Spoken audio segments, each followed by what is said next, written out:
Well, good morning and welcome to another episode of Unpublic with Citizen Stewart. Hope you are having a fabulous day today. When I told you yesterday at the end of yesterday's show that I had special guest today, I really meant it. So much of the Unpublic show's beginning, the origin of this show, was to talk about the achievement gospels, the good news, the things that like work in education, to get out of the educational nihilism and the educational essentialism, the race to the bottom, kind of the stat-driven way that we look at education, and to get out of the education politics, the gutter of like education commentary, and by God, to stay out of what goes down on education Twitter, of which I'm fully a part of. And I'm part of sometimes the wrong story, because I feel like I'm fighting the ghost of the real story. The real story is children and their intellectual development, and how we can make sure that each of them is raised to their highest potential by providing like the resources, the environment, the things that they need to actually reach their highest potential. And to me, everything else is noise. So the sine qua non of education, the thing that we should be talking about always, is the achievement gospels. What is the good news about learning? What are the things that we know? And when I say we, writ large, what are the things that we have learned from science? What are the things we've learned from experience? What are the things that we just know intuitively as parents and as friends of kids, to help us construct the right world for them, the world in which they are able to be free to learn in peace. But this is what happened. So that was the plan of the Unpublic show. And we have done so many shows since then that live up to that, but so many that don't. So many of the shows that get us back into the mire of education politics and the arguments and that stuff. So today is a real treat for me because I have two authors of a new book that I think, and I shouldn't say new book, two authors of a book that I think is important for us to read together if we want to get grounded back in my original vision for what this show should be, which is the positive aspects of education. So I was just telling them before I jumped in, I'm going to bring them in soon, that I made a trip to Barnes & Noble, first time in years, brick and mortar. My daughter wanted to stop into Barnes & Noble. She hadn't been there in a long time. And I made just kind of a quick decision that I'm going to buy a bunch of books. Like I haven't done it in years. I haven't had that experience. And one of the books that I bought is this one. As you can see, When You Wonder, You're Learning. And this is about Mr. Rogers, lessons that we can learn from Fred Rogers, better known as Mr. Rogers, and the blueprint of his style of teaching, or his at least his framework for how we should think about education.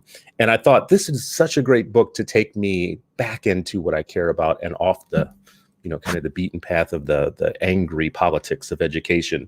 So on a lark, I went on to LinkedIn, and I found one of the authors, and I thought, I'm going to email this guy or message him.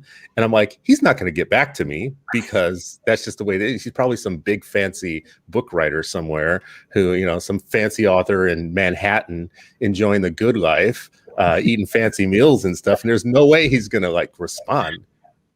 And he responded. And he got back to me. So today I'm very happy to have Gregg Behr. Oh, I'm going to hold the book up again so everybody can see. Gregg Behr and Rydzewski. Ryan, say your last name again for me, because everybody watches this knows I'm terrible with names, and I just asked you, but say it again for me. It's Rydzewski, but I will say Rydzewski is the most common number 2 I hear. So I answer to that like I would answer to Rydzewski. Well, I hope you know it's no bearing on you. This really is a problem with me. It's a real problem. Thank you guys for joining me. I really appreciate you for coming on today. Well, it's our honor to be here. Thank you. Yeah, thank you for having us. I had to laugh a little bit as you were describing what you were imagining our lives to be like. You mean you're not living in a penthouse in Manhattan? Very grateful for what both of us have, but we are right here in Pittsburgh in Mr. Rogers' real life neighborhood.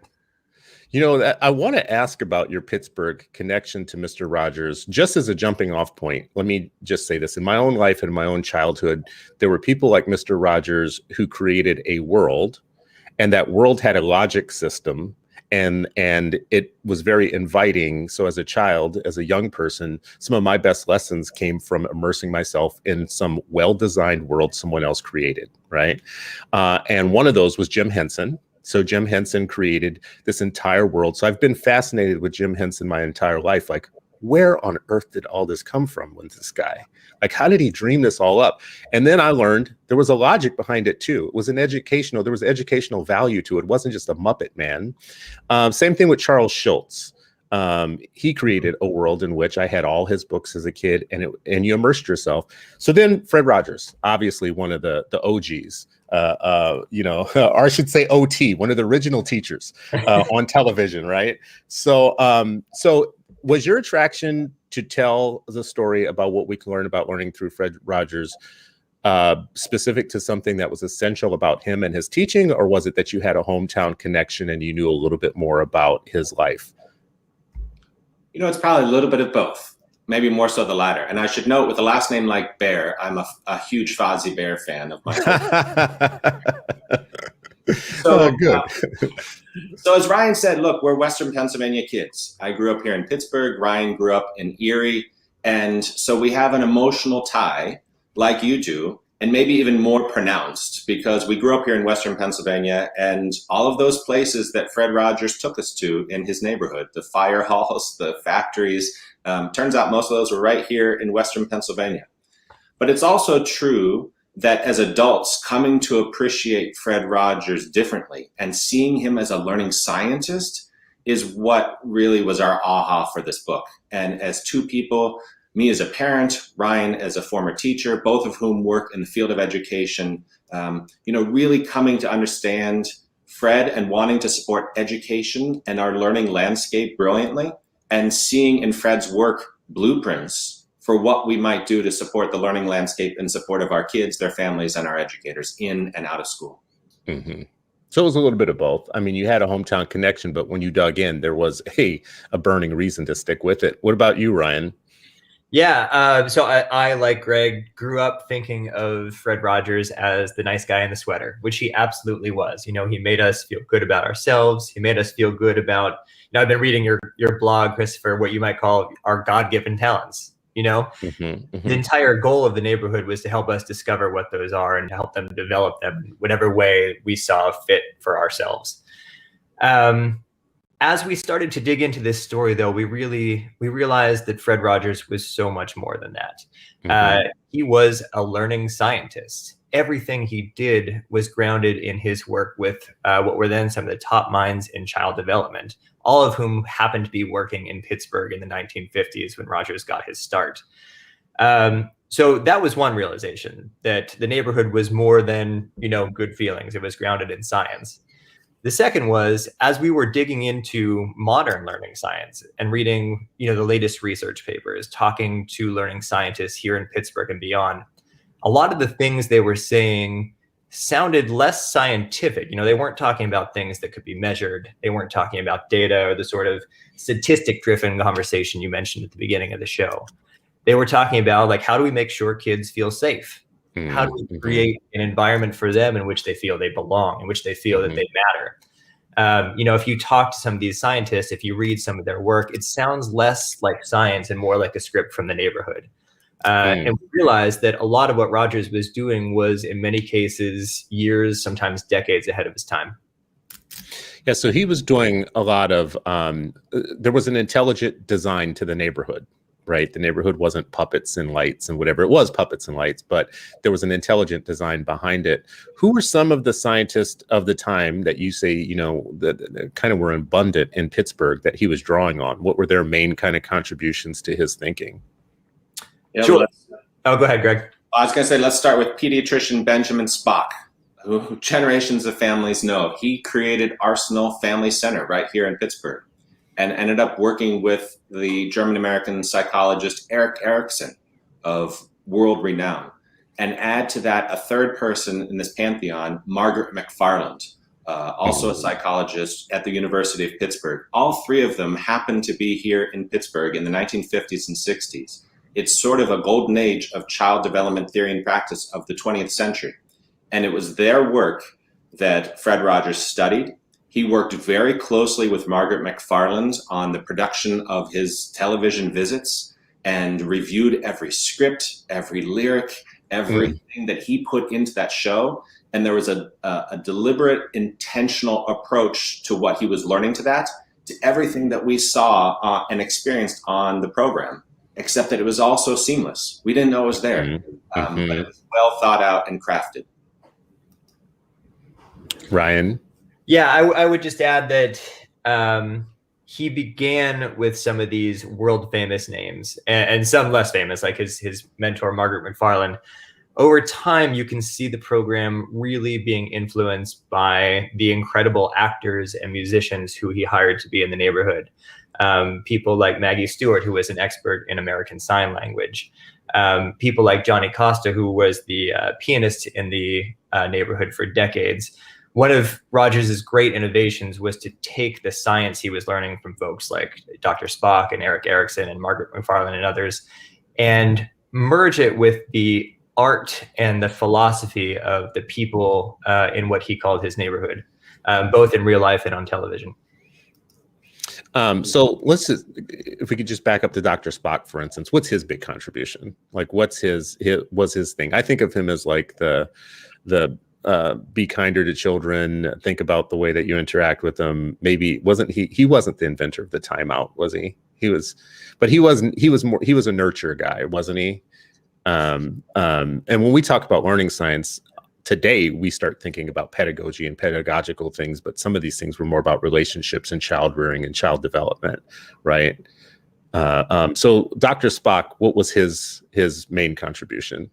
Yeah, I think you're right in that it's really about relationships. And Rogers, Mr. Rogers' Neighborhood was an educational television program in the truest sense of the word. But, he was sometimes asked why, if you're an educational television program, why is it that you're not focusing on things like fractions and spelling words and things like that? And Rogers, and I think in a way that very much echoed Dr. Spock and others, said, I would rather give children the tools for learning. If we give children the tools, then they'll want to learn the facts. And more importantly, they'll use the tools to build and not destroy. I think we see that sort of nurturing relationship coming through in Rogers, throughout the entirety of his program. Yeah, you have a quote in your book around that, and I can't remember it, so I'm going to do it not justice. But on that specific point where he says something around what you just said, he says, I'd rather know that they'll be hungry to learn what the facts are, and that they'll use it for good. And he says something like, the alphabet could be used like to tear a person apart or to describe a sunset. And I'd rather them use it to describe a sunset. And I thought, wow, so much of what we think in education is values neutral really isn't. I mean, you could teach a skill, but that skill on itself could be used for good or evil. And I love that part of it. How did you? Go ahead. Sure. Because at the turn of the century, at the millennium, Fred Rogers said something that is just really a driver in my life. And he said, our great challenge as humans is to make goodness attractive. So how do we take those letters? How do we take those numbers? How do we take that atmosphere of learning and make goodness attractive? And that's partly what this book is about too, right? It's about Fred Rogers, but it's about his blueprints and about how people and organizations in 2021 are working hard to make goodness attractive for each and every child, and to make sure that they make goodness attractive for a coming generation. Did you guys worry at all with the book that it would be treated by the education community as, I don't know how to put it, but actually not rigorous enough in the bean counting of education, not, like these are feel good type of feelings, these things about relationships, these things about how you make kids feel, and all of that stuff oftentimes are discounted in education. Did you fear at all that you would have that type of reception? I can just tell you personally. So as, when I became a teacher, this, I keep going back to what you said, this sort of statistic driven conversation, the bean counting, was at the heart of what I was taught being a teacher is. It was, if you write out the steps to this math problem clearly enough and you drill it enough times and you spend as much time on a given piece of content before you move on to the next, that kids are just going to get it. And when I first stepped into the classroom, I was disabused of that very quickly.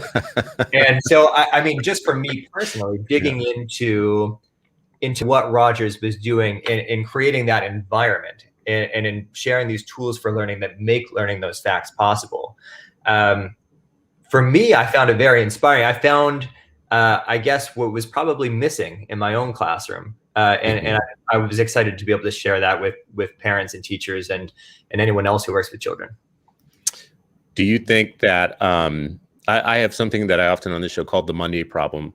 You know, teachers oftentimes sit in PD that is called drive-by PD or sit and get useless PD oftentimes. And for people listening, professional development.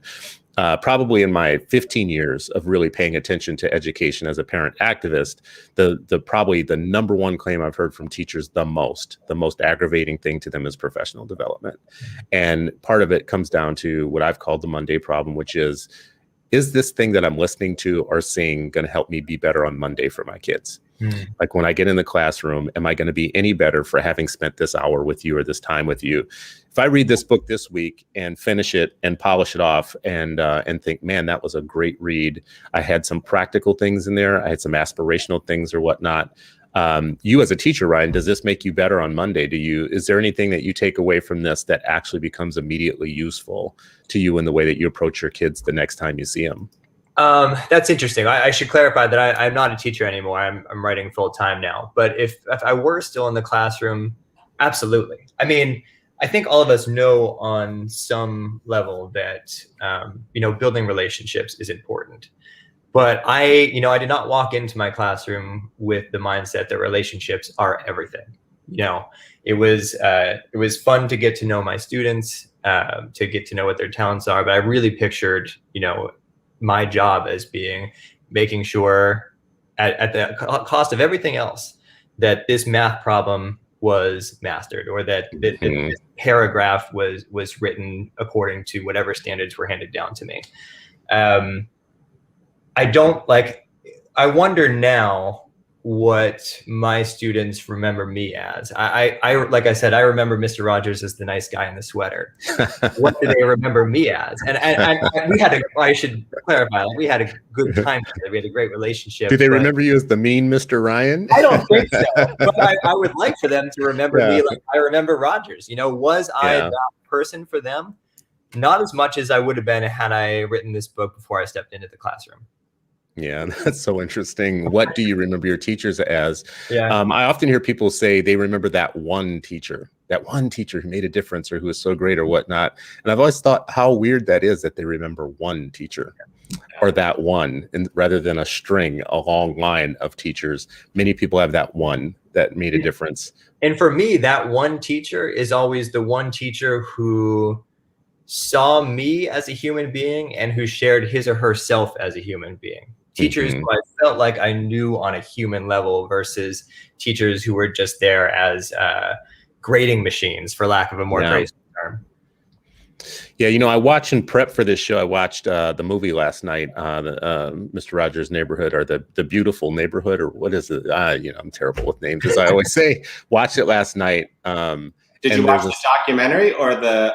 No, the Tom Hanks movie. Yeah, the Tom Hanks movie. I hadn't seen it, and I had heard different things about it, but I felt like in prep for this, along with your book and kind of looking at some YouTube videos, old footage of Mr. Rogers, that I thought I would watch the movie. So I did. And there's one scene in the movie where he stops the interviewer that he's talking to and asks him to take a moment of silence and think about all of the people that have contributed to making him who he is. And it's a really strong part of the movie. It's just a strong part of movie making in that minute, because you sit there and it kind of, there's silence. And he had a thing about silence versus noise and chaos in the world. And it does make you think about the people that influence you. In my case, it's not just teachers, it was adults. And the adults that I thought of in that moment, apropos to what we're talking about, Ryan, now, were the ones who kind of took a moment that I can remember now, as old as I am, where they kind of looked into me and said, I think that you are so special at, right? And as a kid, you remember those things, because I can equally remember an adult saying something to me to the opposite direction that I still remember, as old as I am. But I don't remember all the lessons I learned about geometry necessarily, or about math, or about very specific. I do remember adults taking a moment and saying something to me that was lifelong lasting, you know. So much of that was like Mr. Rogers' thing. You guys are specific in this book to say that there's Mr. Rogers, the character, or the person, not the character, the person, and he is the same person in real life as he is behind closed doors. But then there's the blueprint for learning, and you guys spend a more time, I think, on the blueprint for learning of the neighborhood, which I think is really important. But before we go there, let's just stick with Fred Rogers for a moment and say what's essential about him. And I think I asked a version of this earlier, but I just want to just say again before we move on, what's essential? Because that word essential comes up multiple times in the movie and in the book. So what about him is essential that we should take away before we get to the blueprint for learning? Well, I think you were capturing it just a moment ago, that Fred Rogers really understood the role of caring adults. It wasn't Mr. Rogers' classroom. It wasn't Mr. Rogers' house. It was Mr. Rogers' neighborhood. And he really understood this landscape of learning. And that there should be lots of caring adults in any kid's life, right? In his or her own home. Yes, in the school building, but you know, there was also a baker, there was a police officer, there were musicians, there were all sorts of adults who were present at different times in different moments in kids' lives. And Fred Rogers understood that moments matter and that the amassing of those moments matter all the more. And so I feel like he understood well before the rest of us this idea that people talk about today, that learning happens everywhere. It does happen everywhere. And it's not confined to school. It's not confined to home. It's in the atmosphere. And Fred Rogers understood how we might create atmospheres of learning for our kids. And at the core of it are deep and caring relationships and the role of many adults in kids' lives.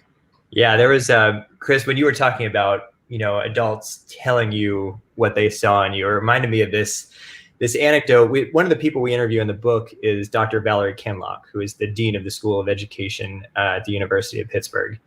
And she's telling us about, you know, how she figured out what her life's work was going to be. And it came back to this, you know, you would never trace your life back to moments like these, but she said she was in class in 4th grade, I think it was. And someone in her class threw up all over the floor. And of course, the kids were freaking out and everybody was like, oh, that, like screaming. And the teacher very calmly said, if this is gross to you, you can go ahead and stand in the classroom. But if there's someone here who's willing to help me, you know, stick around. I need your help. And Dr. Kinloch raised her hand to help. And the teacher looked at her and said, you're going to be someone who cares for people and who does good in the world. And Dr. Kinloch even today cites this moment as something she remembers. And she even describes her current work as a type of cleaning up. She says it's the type of cleaning up that means being willing to show humanity to others, being willing to go there even when it's nasty and messy, and not ignoring human suffering. And, you know, Rogers used to say that we all have different gifts. And so we all have different ways of saying who we are to the world. And I think what Dr. Kinloch's teacher did in that moment and what the adults in your life were doing in that moment was showing them, you know, you have whatever it is that your gift is. How is it that you can use that to help your neighbor? I think that's what's most essential about what Rogers did. And Ryan, what I love about Dr. Kinloch's story is not only that moment, but then how she went on to tell us, and as we share in the book, how when she began to see the people in her Charleston neighborhood, you know, the elders who were sitting on porches and others, when she began to see those humans as books who had wisdom, stories to share, and as she began to notice that and listen to it and absorb that, how that was the thing that ignited her passion for learning. I love that. That's amazing. I know in one part of the book you talk about Black students in one program that go and interview adults and ask them a series of questions. And that struck me as kind of like what you just said, seeing the people in your community as books makes you curious about people and their story. And over time, those stories help you become a better person and a better community member, a member of a community. We're calling it a neighborhood. But I mean, Mr. Rogers, or Fred Rogers, was doing a very good job of building community around the ideas that mattered. And I thought that was really fantastic. Ren, were you going to say something? I don't know if I cut you off there. Oh, no, I was just going to say for your listeners, in case they're interested in that, that is the Crossing Fences program put out by the Saturday Light Brigade. It's a program in which Black students interview mentors in their community. So sometimes it's parents, sometimes it's teachers. And what the program director, Chanessa Schuler, told us is that after those conversations, both kids and adults relate to each other differently on a much more human level. And when you, again, going back to what we've all said about our favorite teachers, when you relate to someone on a human level like that, you're much more likely to learn from them and to remember them in ways that, as people who help shape your life. You know, on this show, we've had a few people that you just said, Gregg, learning everywhere. Learning takes place everywhere. And we've had a few people that really embody that on the show. Peter Gray is one person. He has a book called Free to Learn. And in that book, he, I think, has an expansive view of what a classroom is, or what schooling is. Like the woods is a classroom. You know, your city could be a classroom. Do you think that this blueprint, as you guys move towards thinking of understanding a blueprint for building the neighborhood of what learning could be, I've noticed in some of your guys' background and bio, there's lots of stuff around the word rethink, reimagine, you know, kind of like it's, and then you have a catalog. You're both involved in your professional life in this catalog of really interesting programs, or, you know, new things that like let's get the excitement going again for doing something else. But can that happen really within the confines of 150-year-old, very conservative institution that we call school, that plods along and remakes policies over and over again, like every 10 years redoes it? Or do we need to actually step outside and consider like the city as your classroom, like think bigger and beyond school? That's a long-winded question, just to say. Actually, the answer to both of those is yes, yes, yes, right? So this book springs forth not only from the blueprints of Fred Rogers, but work that's been happening here in southwestern Pennsylvania and northern West Virginia for the past 15 years. And we describe it as remake learning. It's an effort to connect educators in and out of school. So think of all those museums, those libraries, their after-school programs. Think about early childhood through high school, and the ways that we think about our region as a campus for learning, and the ways that we genuinely connect professionals through peer-driven professional learning and professional development, the ways that we take advantage of philanthropic funds. So maybe a librarian can work with an artist in a new way, or a school could work with an ed tech company, you know, all sorts of combinations that get educators writ large working together to think about this atmosphere, this learning campus that we want to create for kids, and really start to create genuine learning pathways. That yes, learning happens in a school building, but as we all know, kids spend only 14 to 20% of their waking hours in a school building. So what do we do with those other 80% of time? And how do we create what's attractive to kids, good, and really start to forge the connections? And the thing is, it's not happening only here in Pittsburgh. It's happening in places like Chicago with the Chicago Learning Exchange, in Chattanooga with the Public Education Foundation, in Fremont, California, in Barcelona, Spain, in Christchurch, New Zealand, that communities are thinking differently about their learning landscape. And yes, while they tend to school and what constitutes school, they're also forging genuine, remarkable connections between and among schools and all sorts of other learning institutions. And that's where we start to see the magic of remaking learning. I love that. What do you think of the same thing, Ryan? You know, I was just rereading a magazine article that I had written last year about kids in Pittsburgh who are interested in becoming astronauts. And I was looking at this for, you know, we're opening a new space museum here in Pittsburgh, and I'm wondering about what I might write as a follow-up.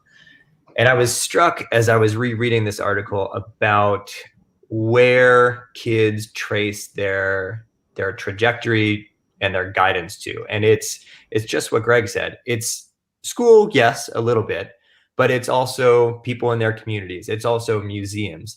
For one child, it was the library that he went to every day after school pre-COVID. It's rare to me that I talk to somebody who finds all of their inspiration or all of their guidance in one place. And yet I think a lot of our thinking around education and a lot of our policy making around education, what we prioritize, what we support, is very lopsided. We don't tend to think in terms of an education ecosystem.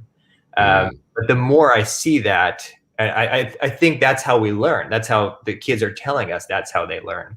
What might be possible if we prioritize that? What might be possible if we value the learning that happens both in and out of school? I think the possibilities for kids are endless. When some years ago, we had a chance to work with researchers from the University of California, Berkeley, as well as the University of Pittsburgh. And they had all sorts of data points looking at schools in San Francisco Unified and the Pittsburgh Public Schools. And they began to develop 26 variables of places that very scientifically they described as sources of fascination, right? But this was a simple idea that kids have passions and interests. And those passions and interests spring forth from all sorts of places. They could spring forth from an online community, or they might happen in a classroom because the teacher happens to be a beekeeper and, you know, the kids suddenly get fascinated by bees. But fascination comes from lots of places. And what we know about learning is if we can tap into those things that fascinate kids, then they start to absorb and learn all sorts of other things around them that maybe aren't related to the topic, but maybe get into geometry or other technical aspects of learning. It's that fascination that drives the learning. You know, it's really hard to think about how, and it's great that we're talking about Mr. Rogers, because it's hard to think about how you can do that with a mass education lens. Like when you think about mass, just the word, just think about that MASS, mass education.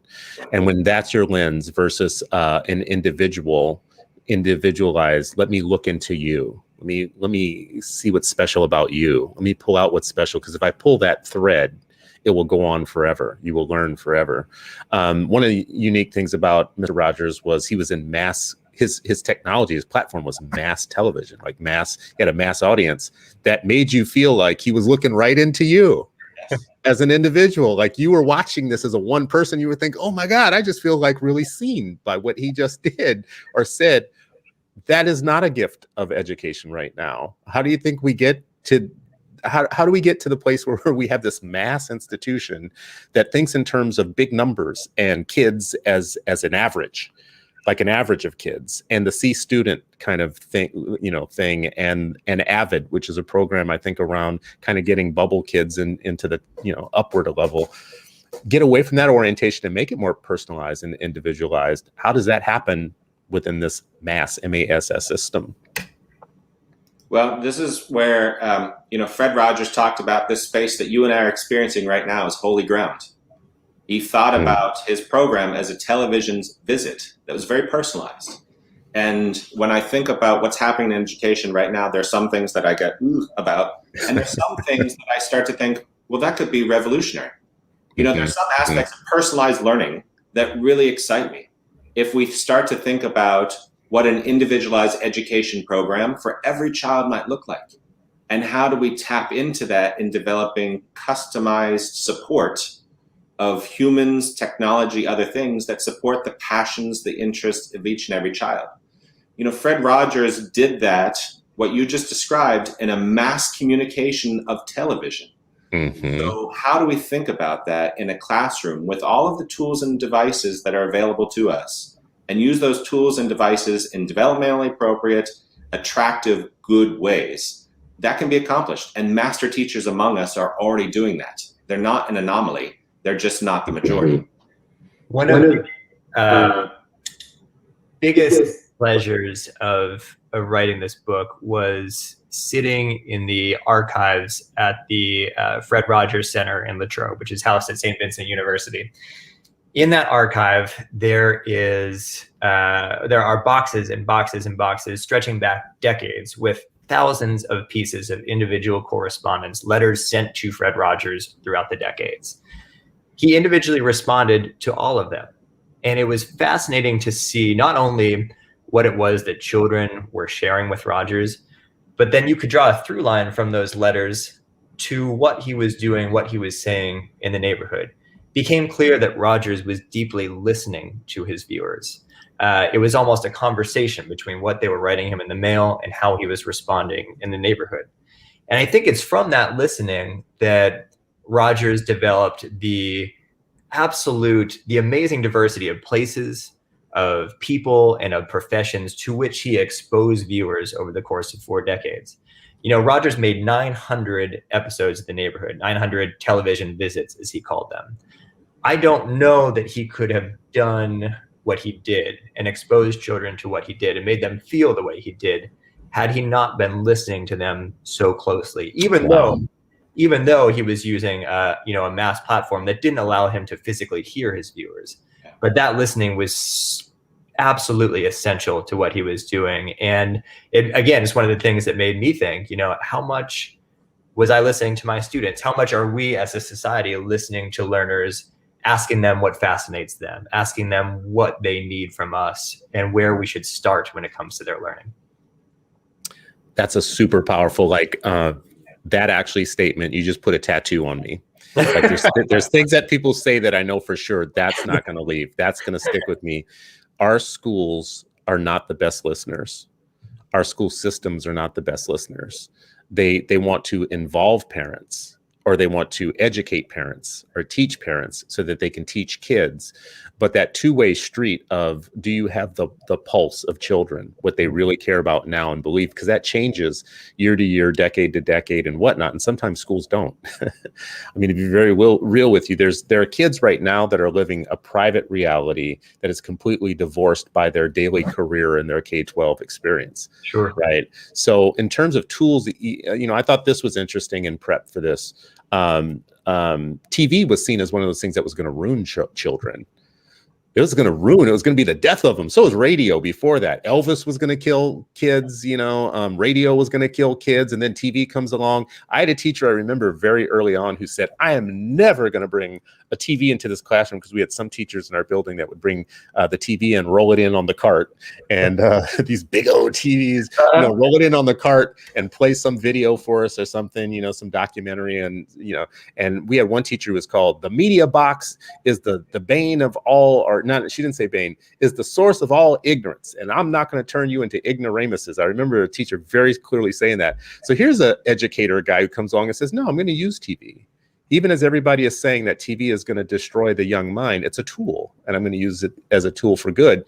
And today we might be doing the same thing with some of the tools in the hands of kids. We hate video games. We hate iPhones. We hate, apps and social media and whatnot. And of course, all of those things could be used for bad. But of course, maybe since they're in the hands of kids already, they might be great two-way dialogue boxes. Yeah. I don't know where you guys come down on the technology part of this, but Oh, you're absolutely right. Fred Rogers, we can think of as an innovator, as a geek, as a disruptor of technology, right? He took the technology of his day, that newfangled television, and said, how do I make this good and constructive? And so there are educators among us in and out of school, artists and others who are using games, who are using VR, who are using AR, who are using all sorts of other devices, software, and appreciating that it's a tool. It's nothing more than fire, the fulcrum, or the printing press, and asking themselves, what's developmentally appropriate? How can I use this for good? And is this something that's attractive to kids and the young people I'm supporting and caring for? And if it's something that fascinates them, how do I use this for good to support their learning so that they might soar in some ways that are unexpected to me, that are unfamiliar to me?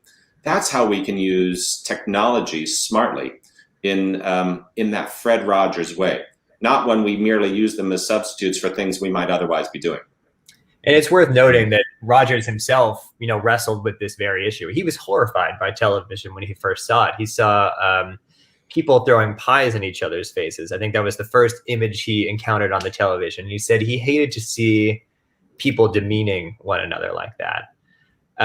So I think it was actually incredibly courageous of him to take this technology that horrified him personally and yet dedicate his life to it, because he knew that technology was going to have an enormous impact on children. You can see so many parallels today. This would be like me dedicating my life to TikTok. It's something that I know almost nothing about, yet knowing the immense power it has to reach children and figuring out ways to do what Gregg mentioned earlier, which is make goodness attractive. How do we take these technologies and use them in ways that are good and use them in ways that are attractive to children? I feel like we might be missing too many opportunities to do that. because we have to regulate. We have to regulate how kids move through the classroom and through the building. We have to make things efficient. We have to make them kind of like make sense, not for the child, but for the organization of children. Like, you know, we're going to walk in the hallways with one finger on our lip, and we're going to get to the next class, and we're going to sit and slant and pay attention, and, you know, blah, blah, blah, or the whole robotic thing.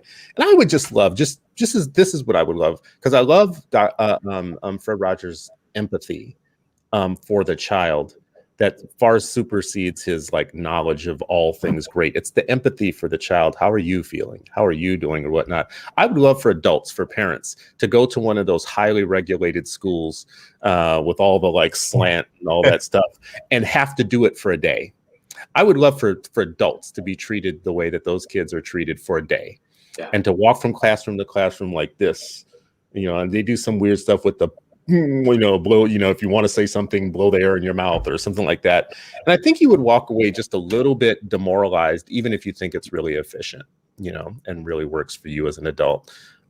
Go ahead, Gregg. Yeah, so what you're describing is what the Stanford Design School has done with their program called Shadow a Student. And they've had thousands of educators take a moment out of their classrooms and move from day to day with a student. And 3 years ago, we did that. We recruited 50 CEOs here in Pittsburgh and assigned them to a local school. And the schools were remarkably diverse. Some were rural, some were urban, some were well-resourced, some were impoverished. And they were assigned to a student, and they had to go from the school bus stop or the walk to school through the entire day. And they had to run from class to class and like maybe try and go to the bathroom in the 3 minutes in between. They had to experience the mindset change from class to class. And there were so many things that came forward from that day. One was actually remarkable empathy for what it is that teachers experience. Two was a realization that what they had in their heads about myths and relying about their own experience from decades before was completely inappropriate for the way that they think about education, the ways that they need to support education now. It was a remarkable empathy building experience, but it also was a reminder to them about these aren't factories, these aren't widgets. We need to think about how we make school more human and more humane to support our kids and educators. And this is where that Fred Rogers method is so critically important, of connecting whole child with learning science in ways that are supportive of the people in those places so that they flourish. Did you guys find anything in studying this that you, let me back up. Carol Dweck shows up in your book at one point, the stuff around growth mindset, and I don't recall whether grit was a part of that, but I do know Carol's in the book and her growth mindset stuff is there. Did you find anything in the blueprint for the neighborhood that that was inconsistent with some of what we today see as mainstream learning science? Like, you know, Carol's one person, but there's a million other books out there about kind of like, you know, the way we should do school, or the way we should think about how we test kids or assess them or evaluate teachers or any of that. Did you find any of that inconsistent with his view of the neighborhood, or how you construct the blueprint for a good, you know, learning system? That's a really good question. One thing that struck me when researching the learning sciences and was that Rogers never used a tough love approach. And a tough love approach is certainly not something grounded in learning science, but it's something you see everywhere. You know, I think we write in the book, like, how often have you walked into a classroom to have a teacher say something like, no one ever gets an A in this class, or half of you are going to fail. You know, right away, what adults tend to do, whether they're that severe about it or not, is inject sort of unneeded anxiety into a learning environment. And sometimes that's meant to inspire hard work or to prompt students to pay closer attention. And that may or may not work for a time. But overall, Rogers is not a drill sergeant. You know, Rogers, the whole point of the neighborhood is creating a sense of physical and psychological safety. And that is absolutely consistent with the learning sciences. We see again and again that a sense of safety is paramount to students' curiosity, to their being willing to indulge their creativity. It is paramount to how well teams function and how humans work with one another. Without it, learning is just about impossible. And yet safety is one of the things that we're often first to jettison in a school environment, or to at least prioritize the least. Yeah, I would. I want to continue where Ryan just was, because it's not necessarily that Fred Rogers' blueprints are contrary to prominent learning scientists of today. It's just that in education broadly, 21 years into the 21st century, when we talk about skills and mindsets and dispositions, we often lead with curiosity, creativity, collaboration, the things that are the themes of our chapters. But we don't begin with those skills, right? Because Fred Rogers' blueprints reminds us about that Saint-Exupéry comment that what's essential is invisible to the eye. And as Ryan was just saying, you can't get to creativity, you can't get to collaboration until you have spaces and atmospheres that kids feel safe psychologically and physically, where they feel like their questions are going to be respected, where they feel like that they belong, where they feel like that they matter. And these aren't soft skills or soft approaches. They are absolutely foundational and fundamental to creating environments where kids can then be creative and curious alongside the adults in their lives. Yeah, so we're treating hard skills, the hardest of skills, like soft skills. Yeah. Yeah. You know, the way that business treats soft skills, you know, and that seems unfortunate. You know, kind of, here's a tough question. You know, I think I'm throwing some curveballs at you guys, some tough questions here, making you think, making you work for your money here just a little bit. Was he wrong? You know, was he wrong about anything? Because every human is, and I think he would be the first person. Like, this quote shows up over so many things. Joanne Rogers, Mrs. Rogers, says he was no saint. He himself says, I have moments where I am not, like, I don't look at me as the ideal or perfect or whatnot. So saying that then must lead to the question, then what were you wrong about? Did you guys discover anything he was wrong about?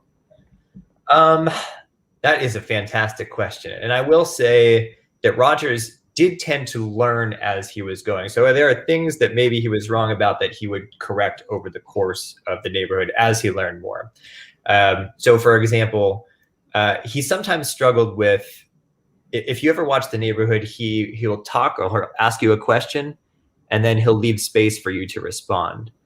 And I know that he sometimes struggled with whether or not he should actually do that. On one hand, he knew it was important to give children time to process and to think.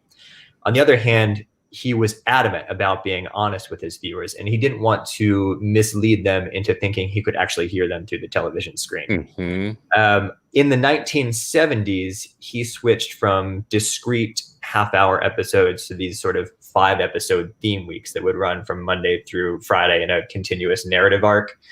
And he did that because he didn't want to give children the impression that every story is resolved, every problem gets solved in, 28 minutes or 30 minutes. He wanted to show that things are messy and take time.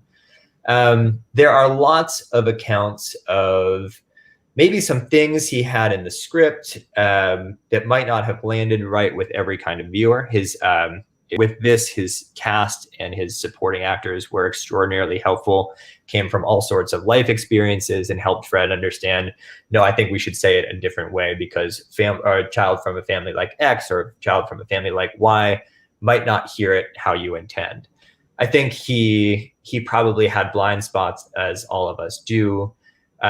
What set him apart was the team that he surrounded himself with, and his willingness to learn and iterate and change and improve as time went on.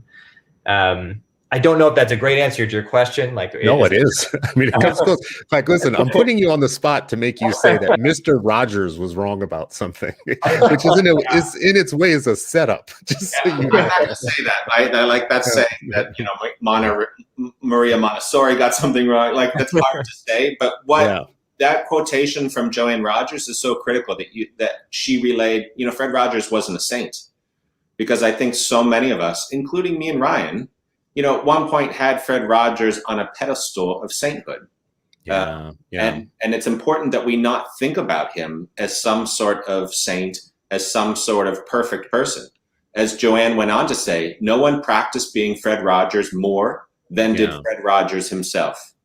And it's a reminder about goodness isn't inherent, and it needs to be practiced. and we need to reflect about how we continuously improve. And I think Fred Rogers' work is evidence of that continuous dedication to his practice and his craft, which is what great teachers or great librarians or great youth workers do. They are continuously attentive to their craft, about being good.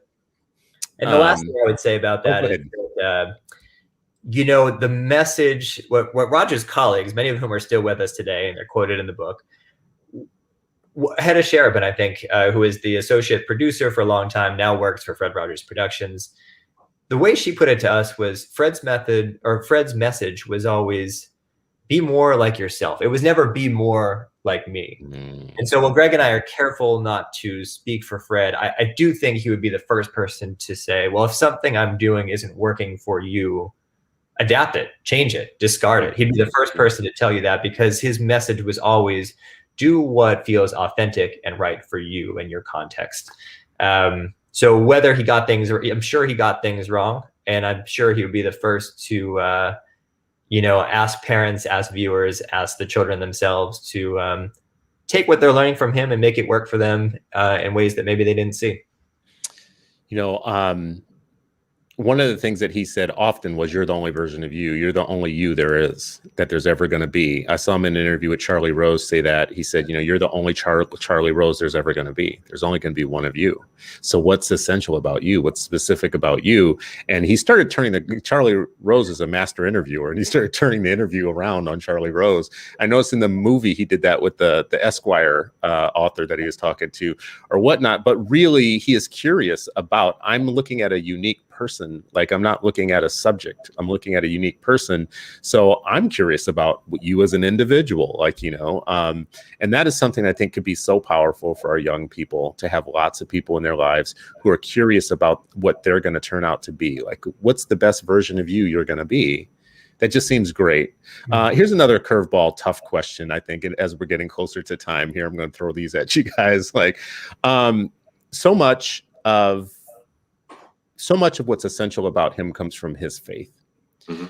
So when you think about a Fred Rogers who's good at what he does, and so much of it derives from his faith, if you have a different relationship of faith, can you be like Mr. Rogers? I mean, would you it's so essential to who he is. That's where this is coming from. He saw his work as a ministry of sorts. But we're talking about all the secular aspects of his work. Can you have one without the other? Specific to him, can you really have one without the other? Because a lot of people aren't going to come from the same place he came from, I think, spiritually speaking. There's no doubt, as an ordained minister, that in the Presbyterian Church, that his faith drove his work.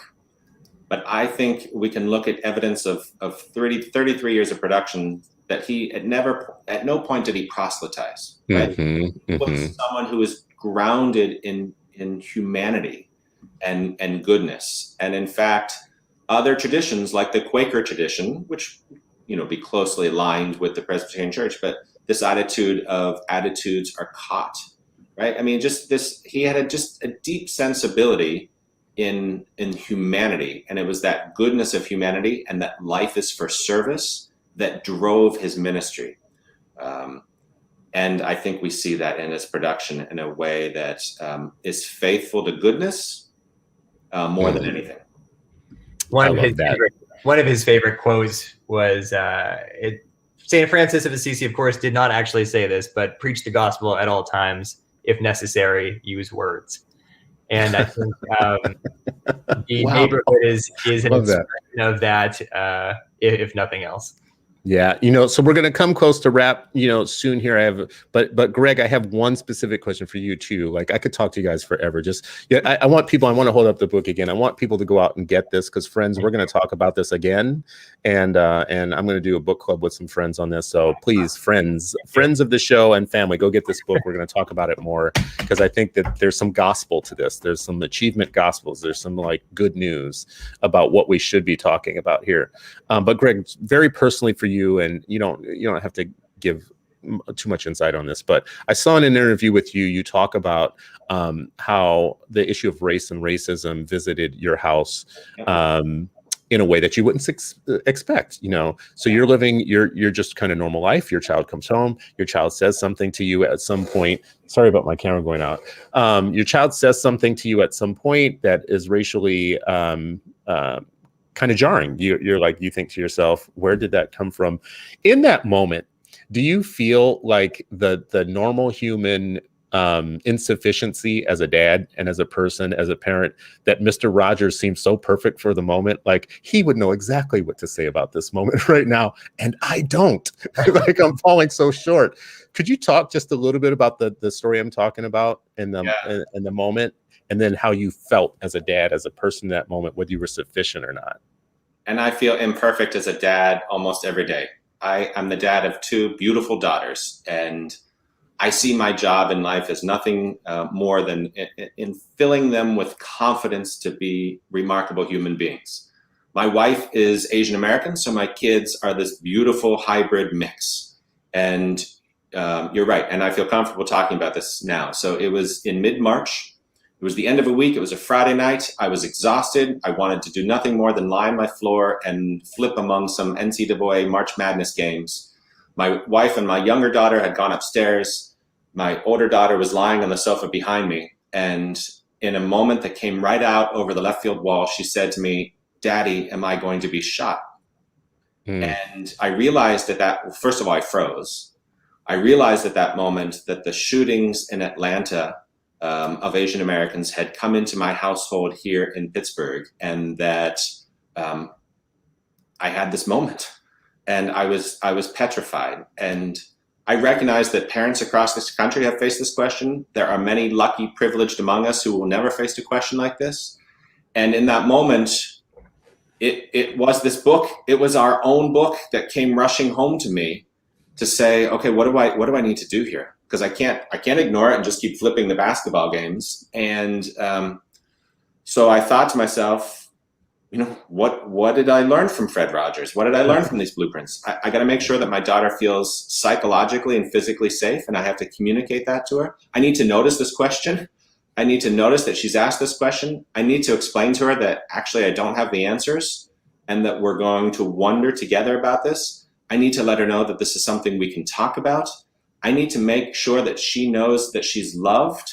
And, you know, all of those lessons about mattering and belonging and safety and love came rushing home to me. And I felt really fortunate to have worked for 3 years with Ryan on this book, because it was, you know, my own book was instructive to me in this very moment.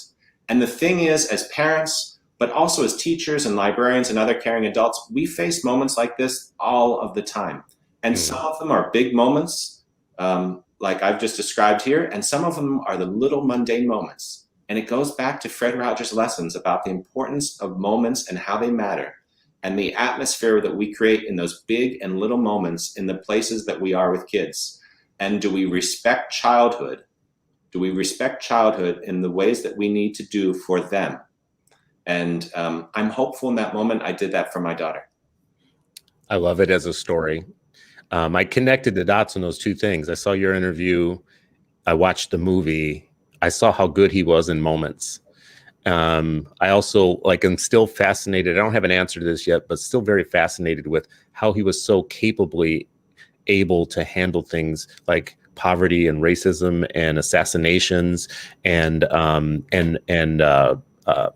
kind of big news stories that give kids anxiety, like things. And as parents, we don't know how to, like, literally, like, we get faced with those and we're like, man, this is really what an adult is being like. This is what it means to be an adult. Like, I have to explain this, like, to kids. No one ever gave me the manual. So I love it as a story. Any final words? Go ahead, Gregg. So in the epilogue of our book, to that point that you just described, I mean, we just, you know, Fred Rogers in some surprising ways was a radical.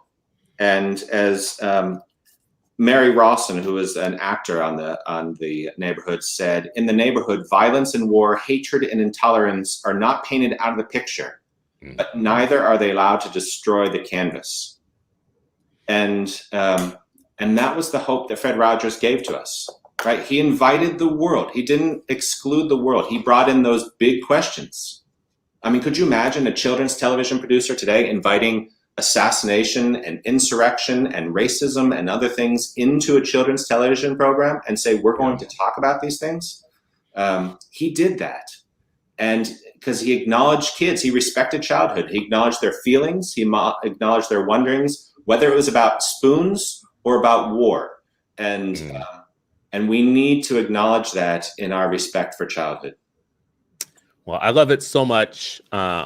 I'm a rereader, so I'm going to have to actually, before I can talk confidently about this book again, I'm going to have to like read it more than once, several times, and I have this really weird, this is why I do Kindle books more than I do hard copy. So this is one of the first hard copy books I've bought in a long time. The reason I do Kindle is because I really hate writing in books.